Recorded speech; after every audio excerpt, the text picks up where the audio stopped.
Oke, bismillahirrahmanirrahim. Assalamualaikum warahmatullahi wabarakatuh. Jumpa kembali di channel Paman Danar. Jangan lupa di like dulu, ya, komen dan subscribe ataupun subscribe. Dan saya ucapkan terima kasih kepada sahabat subscriber maupun subscriber pada channel ini. Mudah-mudahan semakin berkembang dan semakin bermanfaat. Oke, pada kali ini kita akan memberikan review dan juga penyampaian materi tentang kelompok hewan mikroskopis, ya, dan pengenalan mikroskop secara sederhana saja. Materi ini juga bisa Anda lihat, bisa Anda baca, yaitu di buku IPA kurikulum 2013 edisi 2017, ya. Ini bukunya, ya, Anda semua. Kemudian bisa dilihat di halaman 55, ya, 55 sampai dengan 57. Yang pertama Bapak akan sampaikan yaitu kelompok hewan yang mikroskopis. Kelompok hewan mikroskopis itu artinya hewan yang sangat kecil, ya. Mikro, kecil artinya. Jadi yang bisa dilihat dengan mikroskop atau mikroorganisme makhluk hidup yang kecil. Apa sih contohnya? Contohnya mungkin bakteri, ya. Bisa bakteri E. coli, kemudian juga makhluk hidup yang lainnya. Dan itu kalau kita ingin melihatnya harus menggunakan mikroskop ataupun alat pembesar yang lainnya yang bisa membantu mata kita untuk melihat. Oke, langsung aja. Kali ini akan Bapak sampaikan review dari mikroskop, ya, mikroskop cahaya.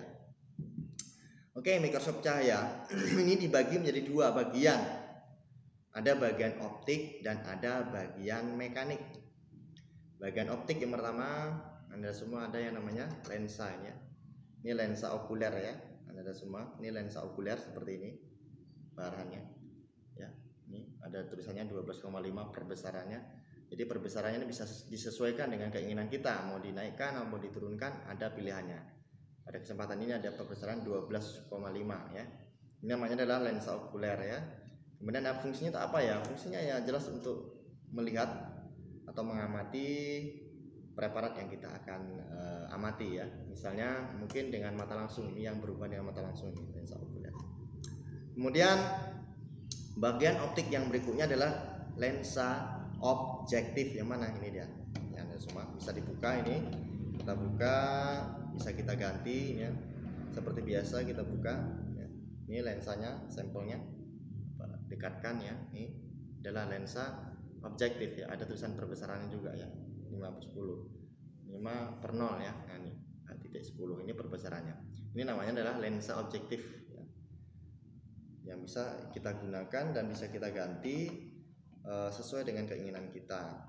Ini fungsinya untuk apa, ya? Fungsinya untuk mengamati yang secara langsung ke objeknya, ya. Makanya dikatakan lensa objektif. Kita pasang dulu, ya. Ini pasangnya seperti biasa, diputar ke kanan, ya. Oke, nah seperti itu. Nah, ini ada 3 lensa objektifnya. Nah, ini adalah bagian dari optik. Kemudian ada lagi diafragma, ya. Nanti diafragma ini harusnya di bawah ini, ya. Anda semua ada lagi di bawah dari kondensernya, dan namanya diafragma. Betul, pada mikroskop ini tidak dilengkapi dengan diafragma, ya, tidak terlalu lengkap, tapi bisa kita gunakan mikroskop ini, ya. Kemudian ada lagi bagian yang berikutnya adalah cermin. Yang mana cermin ini Anda semua, ya? Ini cermin. Cermin ini ada 2, ada cermin cekung dan ada cermin cembung. Anda semua bisa diraba. Kalau yang di dalamnya lebih ke dalam dan sampingnya itu tebal, berarti dia cekung. Sementara kalau dia di tengahnya lebih tebal, di sampingnya dia lebih tipis, itu dikatakan cermin cembung. Kenapa ada 2? Karena kita bisa memilih apabila kondisinya kurang cahaya ataupun banyak cahaya. Jadi kita sesuaikan dengan cermin yang dibutuhkan ketika kita ingin melihat atau mengamati sesuatu atau spesimen. Kemudian setelah cermin, nah ini merupakan bagian optik, ya. Mulai dari lensa okuler, objektif, diafragma, di bawah kondensor, dan cermin. Ini merupakan bagian optik. Lanjut lagi di bagian mekanik. Nah, bagian mekanik yang pertama kita lihat, ya. Ini ada tabung, ya, yang menghubungkan antara lensa okuler dan juga lensa objektifnya, ada tabung. Kemudian tabung ini digerakkan naik turun oleh siapa? Oleh yang Ini namanya makrometer atau skrup kasar ya. Skrup kasar. Ini kalau di buku di sini dikatakan pemutar kasar, makrometer. Gunanya untuk apa? Fungsinya untuk menaik turunkan atau memfokuskan yang akan kita amati, menaik turunkan lensa objektif ya. Kemudian ada lagi di bawahnya ini yang putarannya lebih kecil nih. Ini pemutar halus namanya atau dikatakan mikrometer. Gunanya untuk apa? Gunanya sama untuk menaik turunkan ini, tapi dia lebih halus ya.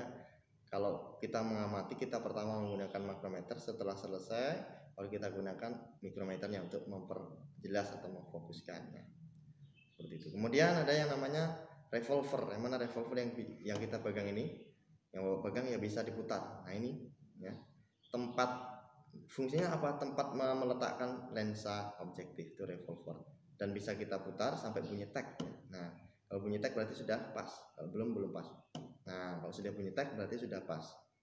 Nah, ini revolver yang kita gunakan untuk muter-muter.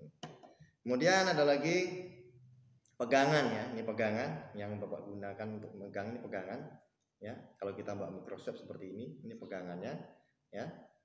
Gunanya untuk apa ya? Untuk memegang kalau kita ingin membawa mikroskop. Kemudian ada lagi ini meja sediaan atau meja spesimen atau meja preparat yang warna hitam ya. Yang Anda semua yang warna hitam, ini adalah meja preparat. Kemudian ada lagi ini ya, ini adalah penjepit. Gunanya untuk apa? Untuk menjepit objek. Nanti kan di sini ada kaca objeknya dan fokusnya yang akan kita amati, dijepit dengan menggunakan penjepit ya. Berikutnya ada lagi ini persendian ya, sendi inklinasi. Yang bisa kita naikkan atau turunkan sesuai dengan keinginan kita untuk mendapatkan cahaya yang lebih maksimal ya. Ini sendi inklinasi. Berikutnya lagi ada yang namanya pegangan. Pegangan. Kaki yang mana nih duanya? Ini kaki. Gunanya untuk apa? Untuk meletakkan atau menopang mikroskop agar bisa berdiri. Kemudian ada lagi ini di bawah, harusnya ini tadi sudah Bapak katakan, ini termasuk bagian mekanik ya. Kondensor yang bisa diputar-putar. Gunanya untuk apa? Ya untuk mengatur atau memfokuskan cahaya yang masuk dari cermin. Nah, ini ada yang lubang besar, kecil dan seterusnya. Ini kondensor. Nah, itulah beberapa bagian-bagian dari mikroskop cahaya. Nanti kalau ada yang ketinggalan sertakan di kolom komentar, ada yang kurang paham.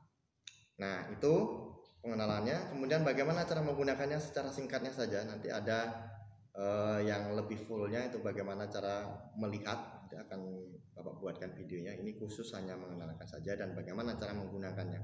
Jadi pertama kita ambil mikroskop, kemudian kita cari cahaya dulu. Cari cahaya yang paling maksimal. Caranya kita intip di lubang okuler nih, lensa okuler dengan mata kita.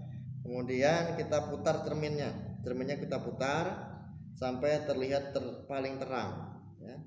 Nah, kalau sudah terlihat paling terang berarti sudah selesai mencari cahaya. Kemudian kita membuat preparat. Apa yang akan kita amati? Membuat misalnya sel epidermis bawang merah atau juga air kolam. Kita ingin mengamati alga ataupun ganggang. Kita masukkan dalam kaca objek dan kita jepit di meja objek. Setelah itu kita putar revolvernya, kita cari perbesaran yang paling kecil dulu atau lensa yang kecil dulu. Ini kita cari. Setelah itu baru kita putar makrometernya atau pemutar kasarnya dulu ke bawah sampai terlihat ya, ke atas bawah sampai terlihat paling jelas. Apabila sudah terlihat jelas baru kita putar, fokuskan dengan yang kecil, yang mikrometernya. Nah, kita cari sampai terlihat jelas. Nanti kalau memang tidak juga ketemu, bisa Anda cari dengan perbesaran yang lainnya di lensa objektifnya.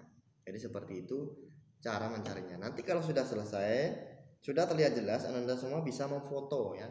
Jadi handphone masukkan ke sini. Kameranya diletakkan, lubang kameranya dipaskan di lubang lensa okuler ini. Jadi nanti hasilnya lebih jelas di foto. Kalau sudah terlihat oleh menggunakan mata kita gunakan handphone kita di lubang kameranya, paskan di lubang dengan lensa okuler ini. Nanti hasilnya lebih bagus.